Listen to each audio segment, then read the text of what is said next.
ورحمۃ اللہ وبرکاتہ۔ الحمد للہ رب العالمین والعاقبۃ للمتقین والصلاۃ والسلام علی رسولہ الکریم۔ فاعوذ باللہ من الشیطان الرجیم، بسم اللہ الرحمن الرحیم۔ لقد کان لکم فی رسول اللہ اسوۃ حسنہ، صدق اللہ العظیم۔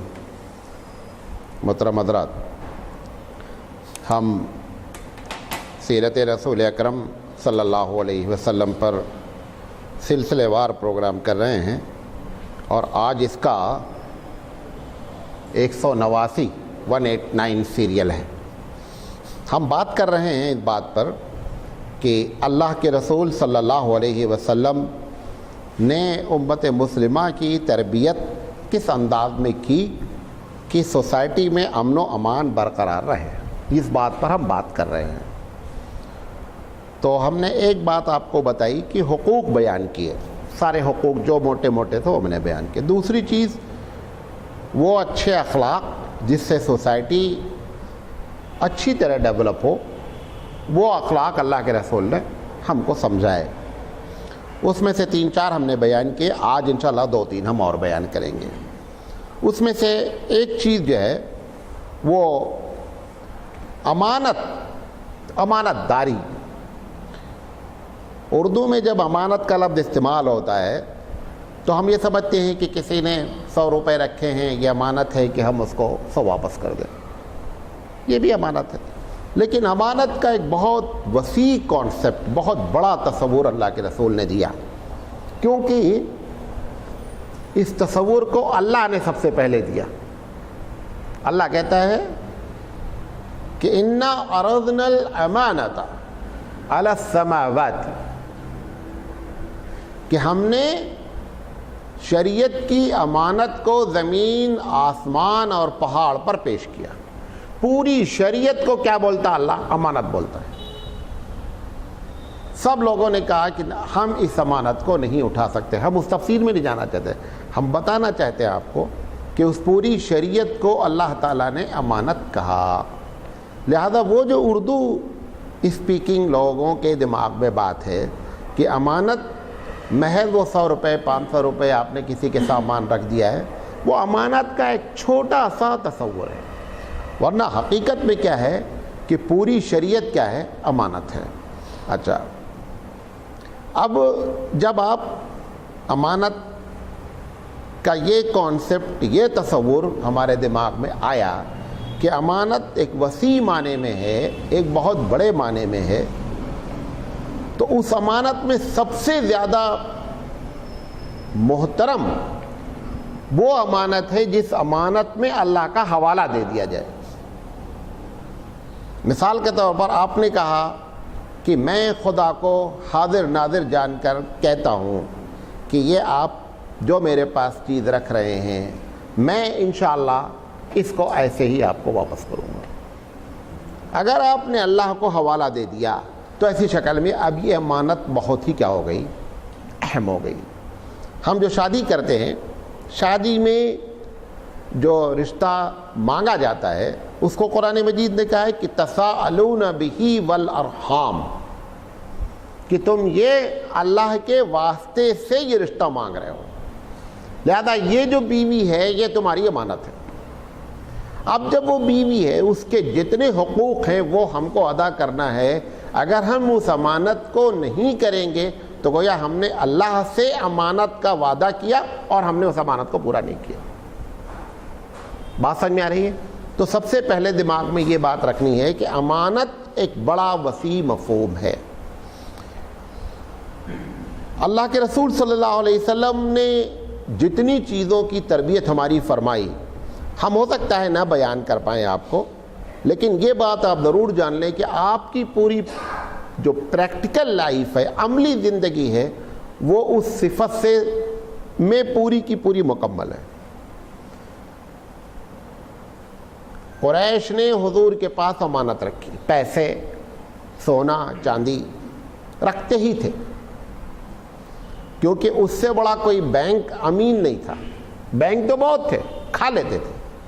اللہ کے رسول صلی اللہ علیہ وسلم ابھی نبوت نہیں ملی تھی، یعنی نبوت کا اعلان نہیں ہوا تھا۔ اس کے باوجود لوگ آپ کو کہتے تھے کہ آپ امین ہیں، امانت دار ہیں، آپ سامان اپنا لا کر کے رکھتے تھے۔ ہجرت جس دن آپ نے کی ہے اس دن قریش نے یہ پروگرام بنایا تھا کہ آج اللہ کے رسول کا ہم خاتمہ کر دیں گے۔ آپ اندازہ کریں کہ جس دشمن کی امانت رکھی ہوئی ہے، اللہ کے رسول صلی اللہ علیہ وسلم کو جب اللہ نے کہا کہ آج آپ نکل جائیے یہاں سے، پوری بات آپ کو بتا چکا ہوں، تو اللہ کے رسول صلی اللہ علیہ وسلم کو اس امانت کے بارے میں ہوا کہ یہ امانت جو رکھی ہے ہمارے پاس لوگوں کی، اگر میں چلا گیا تو فوراً یہ افواہ پھیلائی جائے گی کہ محمد صلی اللہ علیہ وسلم سب کا پیسہ لے کر کے بھاگ گئے۔ حضرت علی بھی چاہتے تھے کہ حضور کے ساتھ ہجرت کی جائے۔ حضور نے حضرت علی کو صرف اس وجہ سے روکا کہ دیکھو میرے جیسے ہی جانے کی انفارمیشن ہوگی، صبح سب سے پہلے ہمارا لوگ گھر گھیریں گے کہ ہمارا پیسہ کہاں گیا۔ بینک کے بارے میں ذرا سے رومر ہو جائے، اے ٹی ایم میں لائن لگ جاتی کہ صاحب پیسہ نکالو کھٹاکھٹ۔ ابھی کچھ دن پہلے آئی سی آئی سی ہوا تھا نا، تو اچانک پورے ہندوستان میں اے ٹی ایم جو ہے وہ آئی سی آئی سی کے فل ہو گئے۔ تو اللہ کے رسول کو جیسے ہی یہ بات معلوم ہوگی کہ محمد صلی اللہ علیہ وسلم ہجرت کر گئے ہیں، پہلی فرصت میں لوگ ہمارے گھر آئیں گے، بولیں گے کہ بندہ گیا اور پیسہ بھی لے کر گیا۔ لیکن ان کو حیرت ہوئی کہ جس کو ہم مارنے کا پروگرام بنا رہے ہیں وہ جانے سے پہلے اپنی امانت جو ہماری تھی اس کا انتظام وہ کر کے گئے ہیں۔ اگر انہوں نے ہماری تربیت کی کہ اے میرے امتی تم امانت کا خیال رکھنا، تو آپ یہ دیکھیے کہ آپ نے امانت کا کتنا بڑا خیال رکھا۔ حالانکہ ایسے موقع پہ تو بہت سے ہمارے پاس ایکسکیوز ہوتے کہ ان کی امانت کیا، جب ہم کو قتل ہی کرنا چاہتے ہیں، ان کا تو پیسہ اٹھا کر کے۔ لیکن ان سب کے باوجود آپ نے اس میٹر کو الگ رکھا، امانت کے میٹر کو الگ رکھا اور اس کی اتنی اہمیت دی۔ یہ جو آپ دیکھتے ہیں کہ مکے کی زندگی میں لوگ گرچہ مسلمان کم ہوئے، لیکن یہ چیزیں وہ کیریکٹر تھیں جو اندر سے توڑ رہی تھی لوگوں کو۔ زبان سے لوگ نہیں کہہ رہے تھے لا الہ الا اللہ، دل لیکن حضور کے ساتھ ہوتا جا رہا تھا، کیونکہ آدمی کا جو کیریکٹر ہوتا ہے وہ لوہا منواتا ہے۔ بہت سی وجہ ہوتی ہے کہ ہم کسی کے سامنے ایکسیپٹ نہیں کر پاتے، ہماری اپنی خود کی عادت ہوتی ہے، بہت سی چیزیں ہم سمجھ جاتے ہیں کہ ہم غلط کر رہے ہیں، لیکن شرم کی وجہ سے، ناک کی وجہ سے، عزت کی وجہ سے، سوسائٹی کی وجہ سے ہم یہ کسی کے سامنے نہیں کہتے یہ مجھ سے غلطی ہوئی ہے، لیکن اندر اندر بندہ سمجھتا ہے کہ ہم کہاں جا رہے ہیں۔ تو اللہ کے رسول کی مخالفت کتنی بھی کر رہے تھے، لیکن جو نبی نے اخلاق پیش کیا ہے اس اخلاق سے اندر سے کیا ہو رہے تھے، لوگ ختم ہو رہے تھے، ٹوٹ رہے تھے۔ دل اللہ کے رسول کی طرف تھا، زبان بھلے ہی قریش کے ساتھ رہی ہو۔ اور اللہ کے رسول صلی اللہ علیہ وسلم، مولانا سید سلیمان ندوی نے کی ایک کتاب ہے خطبات مدرس، سیرت پر کتاب ہے۔ مولانا کہتے ہیں کہ تمام دنیا کے بڑے آدمیوں میں اور ہمارے رسول میں جو بہت بڑا بنیادی فرق ہے وہ یہ ہے کہ اچھی باتیں کہنا تو بہت سے لوگوں کی عادت ہے کہ بھائی یہ چیز اچھی ہے، ایسا کرنا چاہیے، لیکن وہ اچھی چیز اپنی عملی زندگی میں اس بندے نے کیا ہو، اس کی مثالیں بہت کم ملتی ہیں۔ یہ صرف رسول اکرم کی شان ہے کہ اگر آپ نے کہا، دیکھیں ابھی ہم کتنی مرتبہ آپ کے سامنے بولے ہیں نا کہ بھائی غریب کا بوجھ اٹھانا چاہیے، میں نے کتنی مرتبہ کسی غریب کا بوجھ اپنے سر پر اٹھایا ہے؟ تقریریں 50 کی ہیں، ہزاروں کی ہیں کہ کوئی بوجھ والا جا رہا ہے، کوئی غریب جا رہا ہے، اس کا بوجھ ہم نے کبھی اپنے سر پر رکھا ہے؟ تقریریں کی ہیں، لیکن اللہ کے رسول صلی اللہ علیہ وسلم وہ بڑھیا کا واقعہ سنایا تھا نا کہ آپ نے اس کی گٹھری اپنے سر پر رکھی اور لے جا کر کے وہاں پہنچایا جہاں وہ چاہتی تھی۔ تو اگر آپ نے کہا کہ کسی بوجھ کو اٹھانا چاہیے، یہ آپ تو مولانا سید سلیمان ندوی نے یہ بڑی گہری بات لکھی ہے کہ یہ بنیادی فرق ہے تمام دنیا کے بڑے آدمیوں میں، جو کوئی بھی اللہ کے رسول کا پیر کے دھون کے برابر بھی نہیں ہو سکتا ان معاملات میں، کہ آپ نے جو باتیں ہم سے بتائیں سب سے پہلے عملی زندگی میں کیا کیا، خود کیا۔ اس امت کے اکابرین میں بھی یہ عادت رہی ہے۔ قاری صدیق صاحب باندھوی رحمۃ اللہ علیہ بہت بزرگ آدمی تھے۔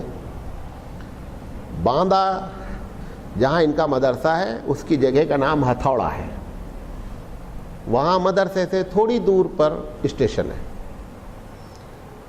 اسٹیشن سے مدرسہ اگر رات میں کوئی آیا تو کوئی سواری نہیں ہے, آدمی کو پیدل ہی آنا ہے. ایک 2-2.5 کلومیٹر پڑتا ہے, راستہ بھی کچا ہو سکتا بن گیا ہو. تو مولانا کو یہ فکر ہوتی تھی, اور کئی مرتبہ ایسا ہوا کہ اگر رات میں یہاں کوئی اترے گا اور مدرسہ آنا چاہے گا تو بیچارہ کیسے آئے گا, نیا آدمی ہے. تو کئی مرتبہ ایسا ہوا کہ آپ لنگی اور ہلکا سا کرتا پہن کر اسٹیشن پر قلی کی حیثیت سے کھڑے رہتے تھے کہ اگر کوئی آدمی اترے گا اور وہ مدرسہ جانا چاہے گا تو کیسے جائے گا. اور ایک مرتبہ ایسا ہوا کہ انہی مولانا سے ملنے کے لیے ایک صاحب آئے, اور وہ پہچانتے نہیں تھے. انہوں نے سامان لیا, 2-3 سامان ان کا تھا. تو مولانا انہوں نے کہا بھائی مجھے مدرسے جانا ہے, لیکن اب اس وقت تو کچھ نہیں. کہا چلو تمہارا سامان ہم مدرسے تک پہنچا دیں. وہ مولانا سے ہی ملنے کافی دور سے آئے تھے, اور حضرت ان کا سامان سر پہ لے کر کے آئے. جب یہاں رکھا, صبح جب ملاقات کرنے دیکھا تو وہی حضرت ہیں جو سامان لے کر آئے. تو ایسی بھی مثالیں ہیں ہمارے. امام اعظم علیہ الرحمہ کے بارے میں کہ کسی عورت نے ان سے کہا کہ یہ بچہ گڑ بہت کھاتا ہے, آپ اس کی تبلیغ کر دیں, کہ مطلب اس کو سمجھائیں کہ گڑ اچھی چیز نہیں ہے, نقصان. تو انہوں نے کہا کہ صاحب یہ جو گڑ ہے یہ پہلے ہم کو رکنا چاہیے میٹھے سے, جب ہم رکیں گے تب ہم تقریر کر پائیں گے. سعید ابن مسیب حضرت ابو ہریرہ کے نواسے ہیں رضی اللہ تعالیٰ عنہ. ان سے ایک صاحب نے کہا کہ غلام کی آزادی پر تقریر کیجیے. نہیں کیا انہوں نے. کئی مرتبہ لوگوں نے کہا, ایک دن انہوں نے خود کیا. تو لوگوں نے کہا عجیب آدمی, ہم لوگ ریکویسٹ کرتے رہے تو تقریر نہیں کیے, جب خود دل چاہا تو تقریر. انہوں نے کہا ایسی بات نہیں, جب تک تم لوگ جب کہہ رہے تھے اس وقت تک میں نے کوئی غلام آزاد ہی نہیں کیا تھا. میں کہتا تو لوگ اندر اندر سوچتے کیا کہہ رہے ہیں, اپنا غلام آزاد کرنے کی بات ہو تو معلوم ہو. لہذا اس کا بہت بڑا اثر پڑتا ہے کہ آدمی جس چیز کو پیش کرتا ہے عملی شکل میں وہ اس کا کیا ہے سراپا بن جائے. تو نبی کریم صلی اللہ علیہ وسلم کی ایک بہت بڑی شان یہ تھی کہ اگر آپ نے امانت کی بات ہم کو سمجھائی تو آپ نے اتنا بڑا کیریکٹر امانت کا ہجرت کے موقع پر پیش کیا. اچھا, تو ایک امانت تو پیسہ رکھنا ہے, ایک امانت پوری شریعت ہے, اور اس امانت میں سب سے اہم کیا ہے, جس میں اللہ کا حوالہ دے دیا جائے, وہ امانت سب سے اہم ہو جاتی ہے. اچھا, اس کے بعد اللہ کے رسول صلی اللہ علیہ وسلم نے فرمایا کہ حق کی ادائیگی امانت ہے. آپ کو ایک بات حق معلوم ہے, ہماری پالیسی کیا ہے, ارے بھائی دنیا کرے ہم سے کیا مطلب ہے. یہ آپ کو 50 مرتبہ میں یہ بات بول چکا ہوں, دنیا کے دوسرے مذہب میں بھلے یہ پالیسی ہو, اسلام کی یہ پالیسی ہی نہیں ہے. اگر ایک بات آپ کو حق سمجھ میں آ گئی ہے, لازم ہے آپ حق کی امانت دوسرے تک پہنچا دیں. ایک مثال دیتا ہوں, آپ یہ سمجھتے ہیں کہ یہ سانپ ہے, دنیا میں ایک سانپ نظر آ رہا ہے آپ کو, لازم ہے کہ آپ دوسرے کو بتائیں کہ یہ نقصان دہ. اگر آپ کسی کے بغل میں دیکھیں, نہیں یار ہمارے پاس تھوڑا آ رہا جانا, آپ فوراً بتائیں گے کہ بھئی دیکھو سانپ ہے, نقصان کر دے گا, کاٹ دے گا. ایسے ہی جہنم کے سانپ اور بچھو جس برائی کے کرنے کی وجہ سے لگنے, اس کو بھی تو بتانا ہے. یہ اگر ہم یہ سانپ نظر آتا ہے, جہنم والا نظر نہیں آ رہا ہے, تو ہمارا ایمان کیا رہا جہنم پر. جہنم پر ایمان کا مطلب یہ ہے کہ وہاں پر سزا ملے گی غلط کام کی. اب ایک آدمی آپ کے سامنے غلط کام کر رہا ہے اور آپ اس کو منع نہیں کر رہے, اس کا مطلب ہے دنیا کا بچھو آپ کو نظر آیا, دنیا کا سانپ نظر آیا, اور آخرت کا سانپ نظر نہیں آیا. تو حق کی ادائیگی یہ بھی بہت بڑی امانت ہے.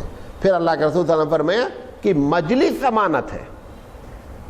ابھی دیکھیں, ابھی میں ایک بات آپ سے کہہ دوں, مثال کے طور پر میں کہوں کہ صاحب میرے لڑکے کا یہ رشتہ آیا ہوا ہے فلاں جگہ سے, آپ جب تک اپنی بیوی کو نہیں بتا لیں گے آج جا کر کے چین ہی نہیں ہے.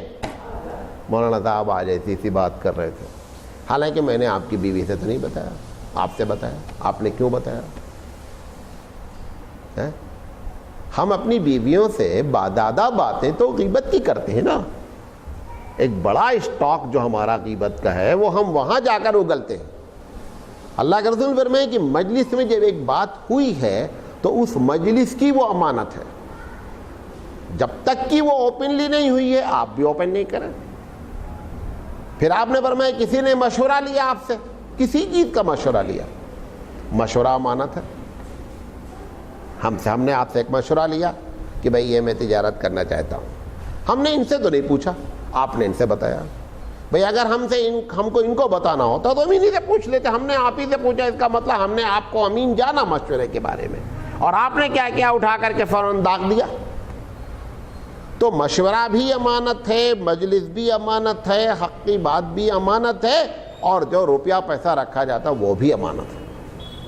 تو امانت کے جو لفظ ہے اس کے بارے میں جو ہے وہ بہت لمبا تصور شریعت نے ہم کو دیا ہے.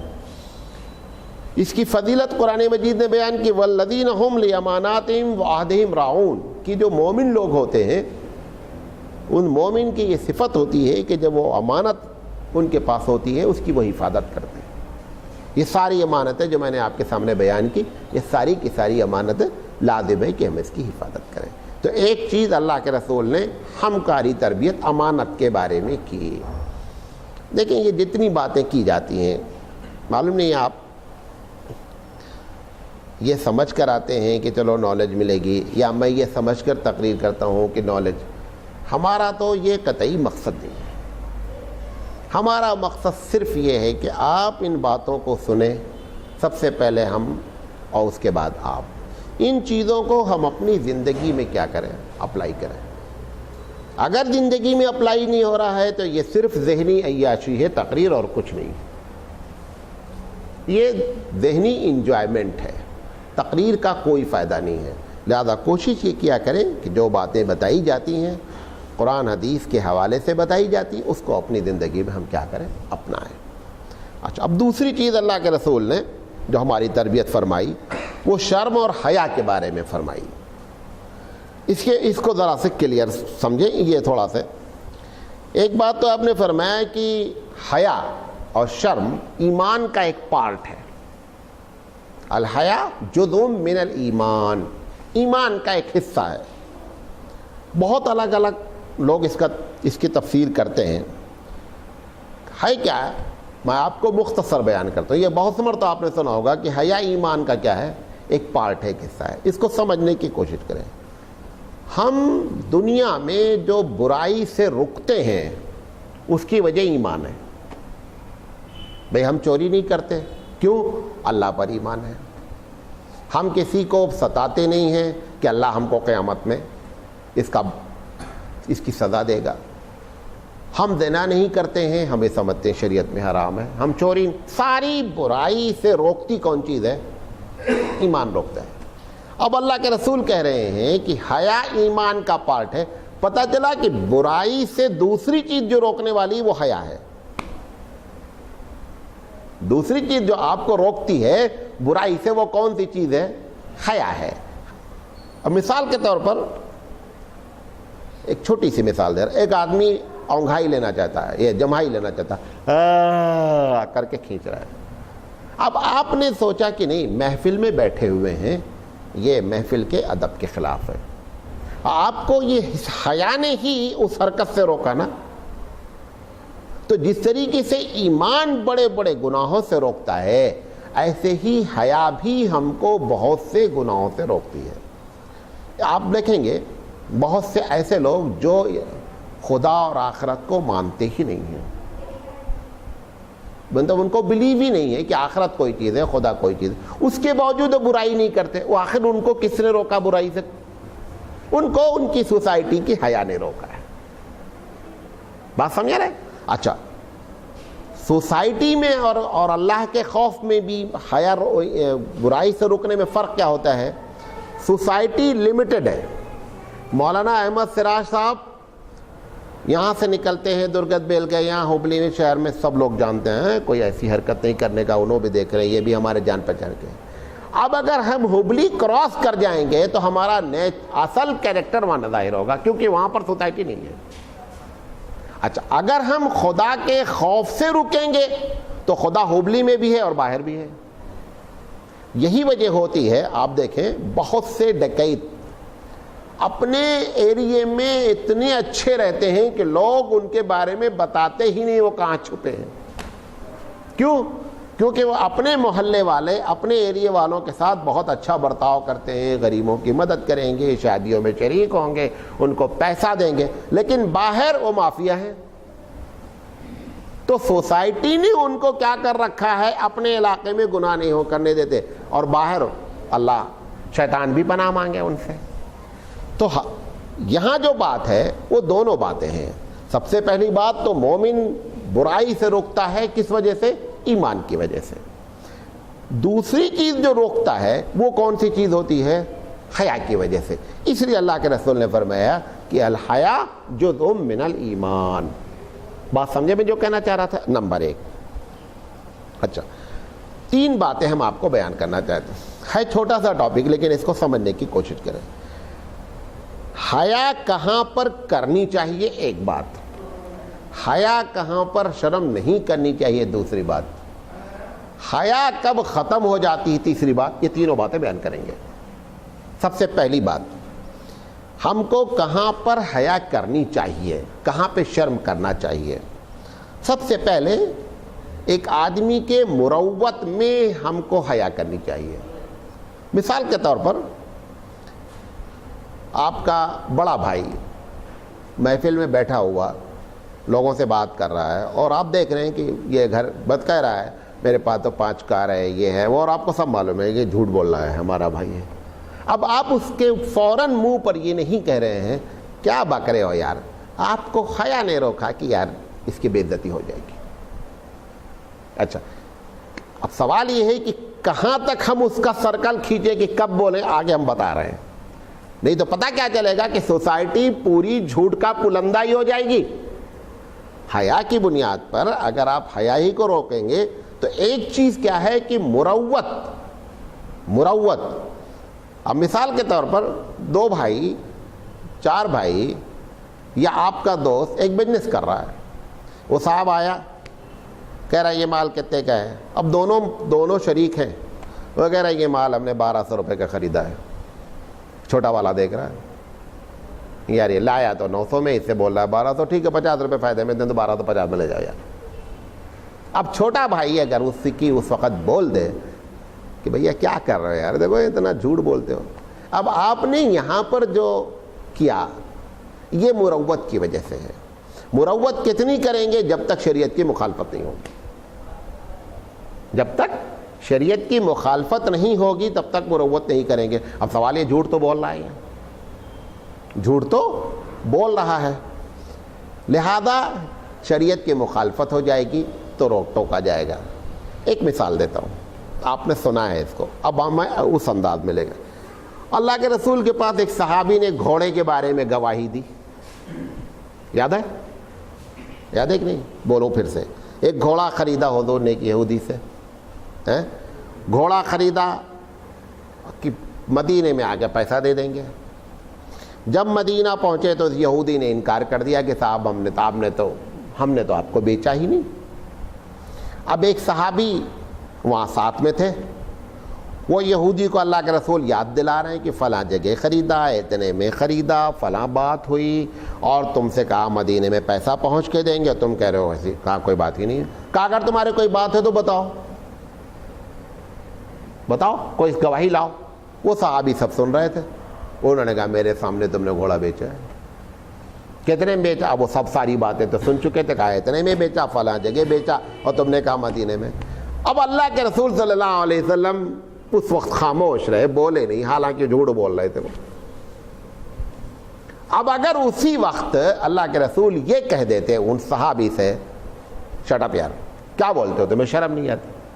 تو ایک تو کیا تھی کہ مصلحت اپنی جگہ تھی، دوسری چیز یہ تھی کہ اس بندے کی بے عزتی ہو جائے گی، لیکن اس میں کیا راز ہے چلو بعد میں دیکھتے ہیں۔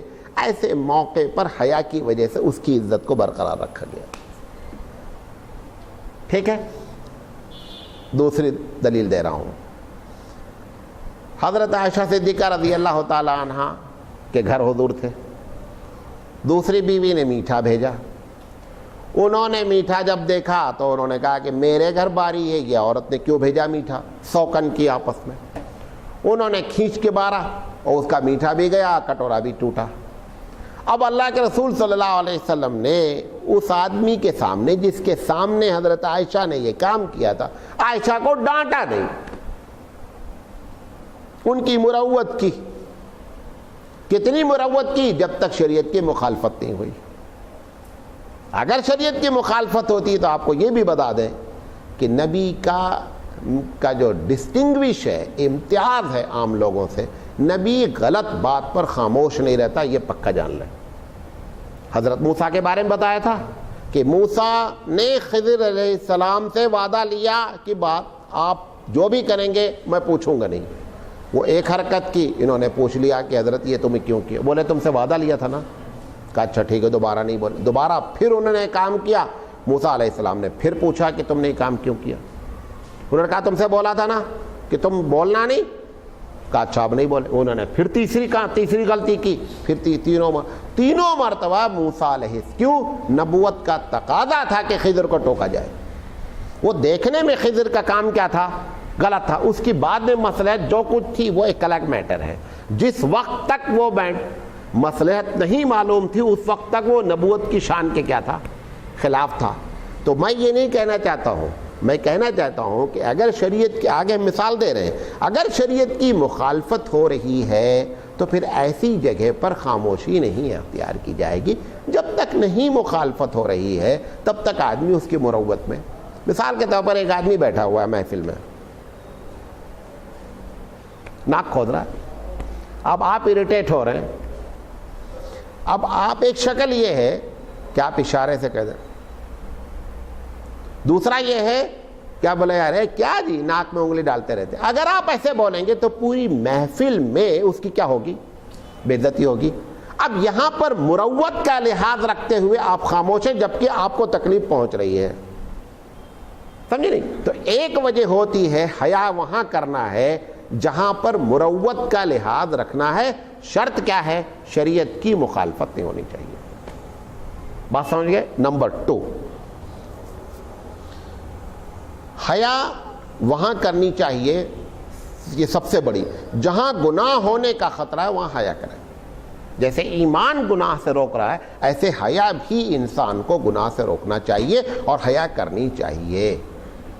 حیا انسان کو بہت زیادہ، اگر ایک آدمی حقیقت میں ایمان والا بھی ہے اور حیا والا بھی ہے تو بہت کیا 1% چانس بھی نہیں کہ گناہ اس سے ہو جائے، کیونکہ حیا بھی کنٹرول کرے گی اور کیا کرے گا؟ ایمان بھی کنٹرول کرے گا. تو دوسری جگہ کہاں حیا کرنا ہے؟ حیا وہاں کرنا ہے جہاں پر گناہ ہونے کے چانسز ہیں. کس سے حیا کرنا ہے؟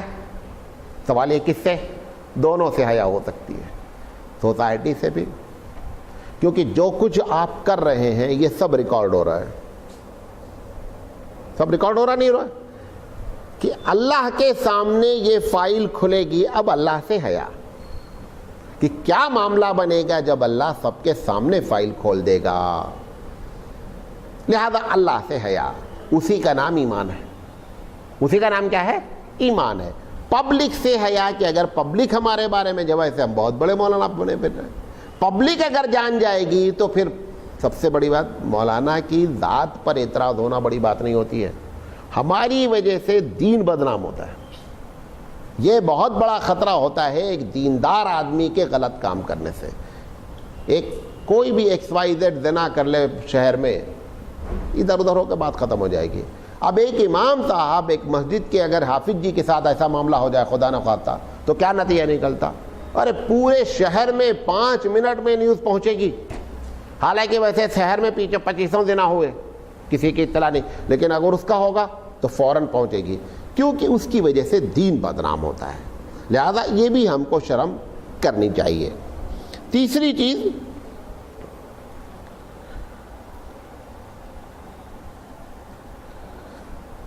سوسائٹی میں ایک چیز ایسی ہے جس کو سوسائٹی والے اچھا نہیں سمجھتے ہیں.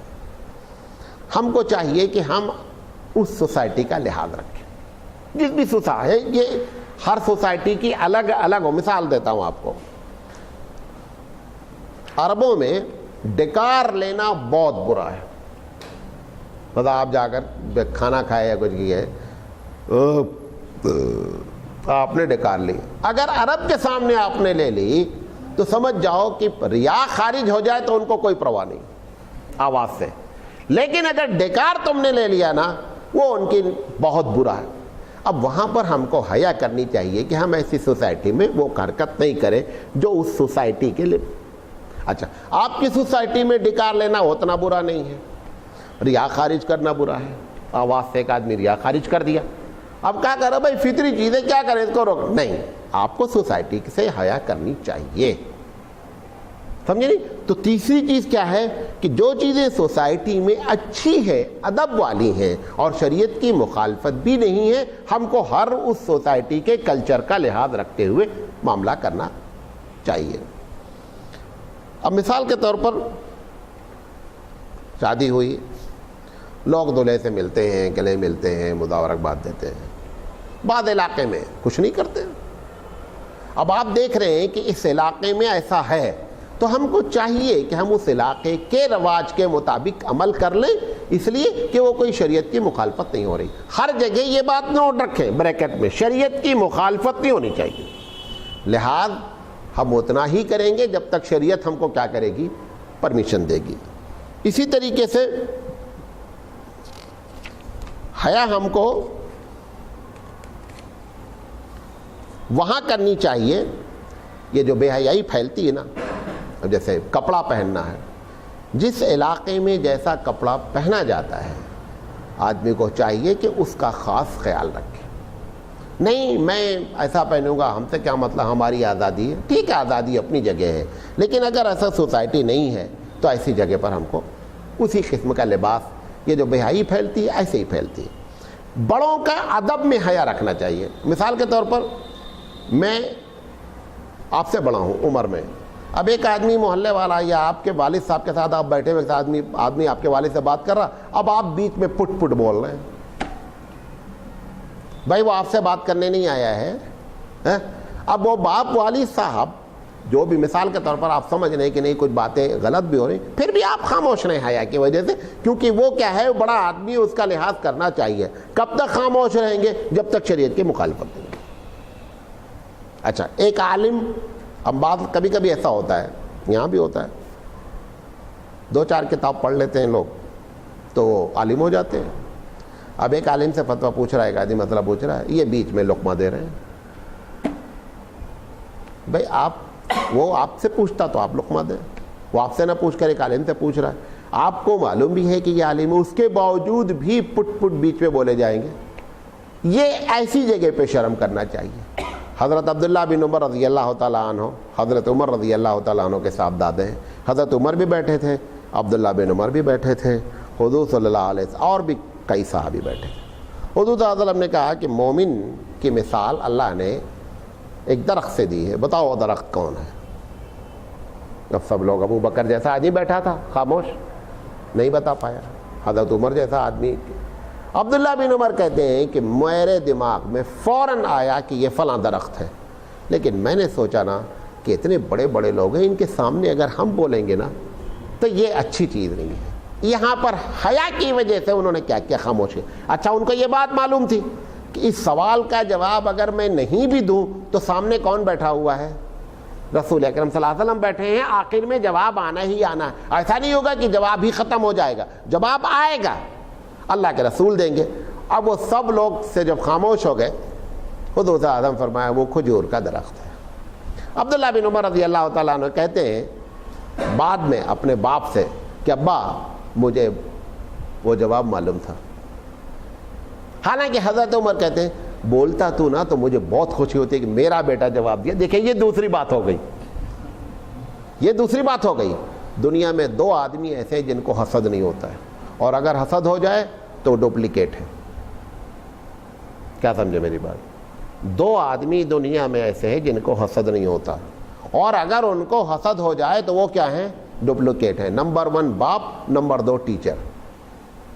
ہمارا بچہ پڑھایا پرائم منسٹر ہو جائے گا, ہمیں کوئی الجھن نہیں ہوگی, میں فخر سے بولوں گا میرا پڑھایا ہوا لڑکا ہے. یہ استاد کی شان. اور اگر استاد کو اس کے پرائم منسٹر بننے پہ تکلیف ہے, یہ ڈپلیکیٹ استاد ہے ہی نہیں, اس کے اندر استاد کی کوئی کوالٹی ہی نہیں ہے. ایسے ہی باپ ہے, بچہ آگے بڑھ گیا اور باپ کو الجھن ہو رہی ہے, یہ اوریجنل باپ ہی نہیں ہے, یہ ڈپلیکیٹ باپ ہے. دیوبند میں شہد بہت کھاتے لوگ. کیا کرتے ہیں؟ شہد بہت کھاتے. سنت بھی ہے, ایسے سارے کام کرتے ہیں. تو شہد والے اطراف سے بیچنے آتے ہیں, کنٹلوں شہد بکتی ہے. تو اس نے اس سے شہد والے سے پوچھا کہ شہد کے اصلی ہونے کی کیا پہچان ہے؟ اس نے کہا صاحب پہچان تو بہت ہے, کتا شہد نہیں کھاتا. اگر شہد اصلی ہے تو کتا نہیں کھائے گا. کہا ٹھیک ہے. وہ اتفاق سے, کتے کی کہاں کمی, وہ اتفاق سے وہی کتا تھا دروازے کے سامنے ہی. انہوں نے اٹھایا شہد دے دیا, روٹی میں لگا کے کھانے لگا. اور وہ مولانا صاحب نے کہا تم نے کہا تھا کتا نہیں کھاتا. کہا صاحب شہد اصلی, کتا اصلی نہیں ہے. شہد اصلی ہے لیکن کتا اصلی نہیں ہے. ایسے ہی اگر باپ اور ٹیچر حسد کرے تو یہ اصلی نہیں ہے. ان دونوں کی یہ صفت. اب حضرت عبداللہ بن عمر خاموش رہے, ان کے خاموشی کی وجہ ادب اور حیا ہے. حضرت عمر کہتے ہیں کہ تجھے معلوم تھا تو بول دیتا تو مجھے بہت خوشی ہوتی. یہ باپ ہے, بات سمجھے نہیں؟ تو یہ میں بتانا چاہ رہا تھا بڑوں کا ادب. اچھا, کئی مرتبہ ایسا ہوا کہ صحابہ سے حضور نے سوال کیا, جان بوجھ کر صحابہ, کیونکہ سب سے بڑے عالم دنیا کے کون ہیں؟ اللہ کے رسول ہیں.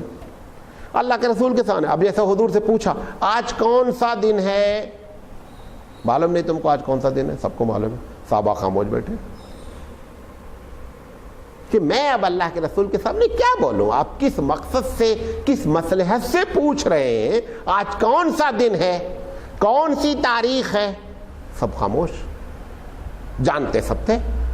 تو یہ کیا ہے؟ یہ ایک عالم کا, ایک بڑے کا, اور پھر رسول تو بہت اونچا درجہ رکھتے ہیں جس کا ہم کوئی الفاظ ہی نہیں. ایسی جگہ پر بھی شرم کی وجہ سے آدمی کو کیا ہے, خاموش رہنا چاہیے.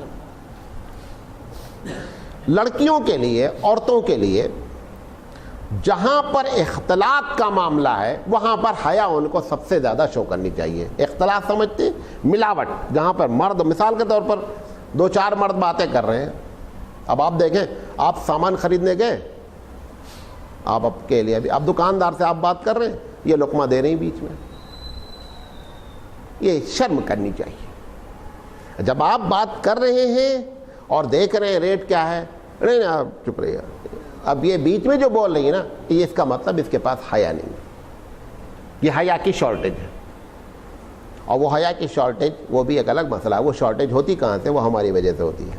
ہم نے ایسے بلا کر کے اب اس کو بولتا بنا دیا ہے, سمجھے؟ پہلے شروع میں اگر بولتے کہ دیکھو بھائی جب میں بات کر رہا ہوں, دکاندار ہے, ٹھیک ہے تم کو پسند نہیں پسند آپ دھیرے سے کہیے بھائی یہ سامان مجھے نہیں پسند, لیکن اس سے پٹ زبان لڑانے کی ضرورت کیا ہے؟ جہاں پر اختلاط کا معاملہ ہو وہاں پر کیا ہونا چاہیے؟ شرم حیا عورتوں کے لیے خاص ہونی چاہیے. اللہ کے رسول نے کیا فرمایا؟ کب 2 دن پہلے بتایا کہ جب راستے میں چلیں تو کنارے چلیں, وہ شرم کی وجہ سے. ٹھیک ہے, کہیں ہنسی کا موقع آ گیا اور مرد لوگ بھی بیٹھے ہیں تو اپنی ہنسی ایک نیچرل ہوتی ہے, اگر نیچرل ہنسی بھی آ گئی تو آواز کو کنٹرول کیا جائے. یہ ساری چیزیں کیا ہے, ایک عورت کے لیے حیا ہونی چاہیے. تو یہ تمام جگہ ہے جہاں پر ہم کو حیا سے کام لینا چاہیے.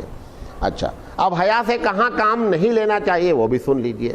نمبر 1, حق بات کہنی ہے, حیا سے کام نہیں لیا جائے گا. اچھا, شرط کیا ہے؟ حق بات جب آدمی, دیکھو غور سے سنیے گا, حق بات جب بندہ جانتا ہے اور کہنا چاہتا ہے نا تو اس کو بڑا ذانب ہوتا ہے کہ میں حق کہہ رہا ہوں, لہذا وہ سارے ادب کو کنارے رکھ دیتا. ادب کو ملحوظ رکھتے ہوئے حق بات کہنا ہے. آپ کو کئی مرتبہ مثال دے چکا ہوں.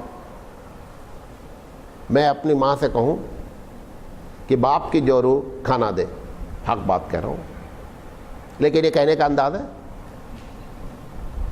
بات جو میں کہہ رہا ہوں ایک دم سچ ہے, لیکن یہ کہنے کا انداز نہیں ہے. اب ہم اس کو ٹوکے, بولتا کون سی غلط بات بولے مولانا, ہمارے اماں جو ہمارے باپ کو جورو نہیں کیا. یہ گفتگو کا طریقہ ہمارے رسول نے ہم کو نہیں سکھلایا ہے. موسیٰ 1000% نہیں کروڑ% سچ تھے علیہ السلام. فرعون 1000% غلط. اللہ تعالیٰ کیا کہہ رہا ہے؟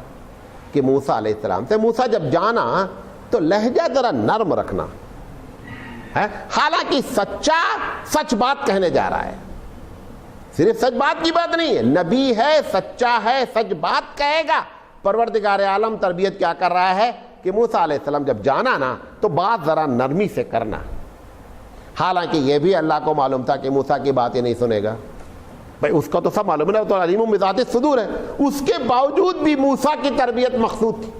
اگر اللہ موسیٰ کو نہیں بولتا موسیٰ جا کر تڑ تڑ تڑ تڑ شروع ہو جانا، تو تربیت نہیں ہو پاتی۔